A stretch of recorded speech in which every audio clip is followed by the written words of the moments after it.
Il y a quelque chose que tous les chiens doivent savoir faire, c'est donc de rester seuls. En effet, vous pouvez aimer votre chien tant que vous voulez, et encore plus si vous voulez, il n'empêche que de temps en temps, vous ne pourrez pas l'avoir tout le temps avec vous. D'abord parce que certains d'entre vous, malgré tout, travaillent, mais même si vous ne travaillez pas, ou si vous travaillez, vous avez la chance de travailler, et que vous puissiez emmener votre chien sur vos lieux de travail, bon, tôt ou tard, il arrivera des circonstances où vous ne pourrez pas avoir le chien avec vous, et ça ne doit pas être pour lui un drame, et encore moins pour vous. Au contraire de ce qui est généralement répété, ça c'est très important de vous en persuader, le chien a dans son patrimoine génétique la mémoire de rester seul. Le chiot, le petit loup, dans sa tanière, sa mère lui apprenait à rester seul et à l'attendre. Et le petit loup attendait sagement que sa mère revienne. Entre parenthèses, il y a une sélection naturelle qui s'opérerait. Les louveteaux qui ne voulaient pas rester seuls, qui voulaient courir derrière leur mère, qu'est-ce qui leur arrivait? Évidemment, ils tombaient sous le coup de quelques prédateurs. Quant à ceux qui pleurnichent et chouinaient dans leur niche, qu'est-ce qui se passait? Évidemment, ils attiraient les prédateurs et ça finissait mal pour eux.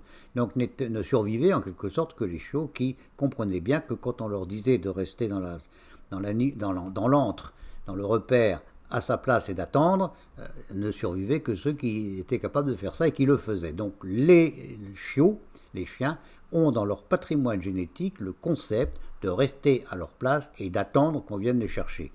On peut aller encore plus loin en sachant que quand ils commençaient à sortir avec le reste de leur famille pour chasser, les louveteaux avaient comme premier travail ce qu'on appelle d'être des rabatteurs. Et souvent, en fait, les chiens plus âgés ou ceux qui étaient chargés de conduire le gibier jusqu'à l'endroit où ils venaient à être dépecés par la meute, eh bien, on dressait, on éduquait les louveteaux moins rapides, moins habiles, à rester sur une place déterminée, sur une ligne déterminée, et à attendre patiemment. Et donc les louveteaux se retrouvaient donc tout seuls à attendre. C'était dans leur éducation, c'était dans leur patrimoine, et le chien est donc, croyez-moi, tout à fait capable de rester seul et d'attendre. Ce n'est pas pour lui un traumatisme, c'est un traumatisme uniquement si vous n'avez pas su l'éduquer à cela.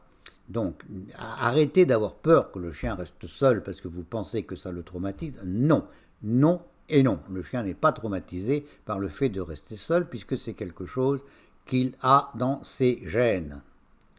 En revanche, le chien sait rester seul, mais ce que le chien ne sait pas supporter, c'est d'avoir la sensation d'être abandonné.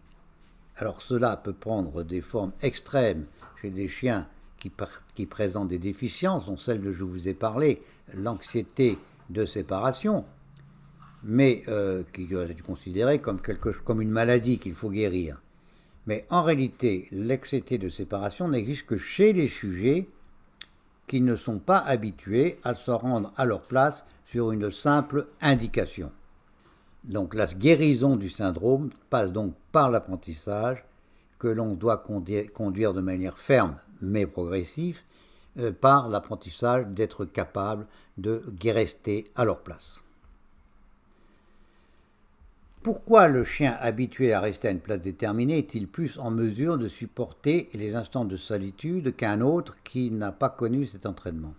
Eh bien, parce que le chien qu'on laisse seul à un endroit donné et qu'il devine que son conducteur va partir, n'a pas le sentiment d'être abandonné. On lui a demandé de rester à sa place, il a donc une sorte de mission. La mission de rester à sa place. Et donc l'instruction reçue, qui est la même que celle que l'aurait donnée la mère du chiot, du petit loup, eh bien, ça devient une sorte de mission et l'auteur de l'instruction reste en quelque sorte présent et cela réduit l'angoisse. Ce n'est d'ailleurs pas si étonnant que cela puisque, je vous l'ai dit, dans la nature, les loups savent se séparer et s'attendre, les uns parce qu'une partie de la meute les aura placés en embuscade et les autres parce que, trop jeunes pour accompagner la meute, ils doivent attendre leurs anciens. Donc le chien qui attend à sa place n'a pas le sentiment qu'on l'abandonne, il a le sentiment qu'il accomplit une sorte de mission.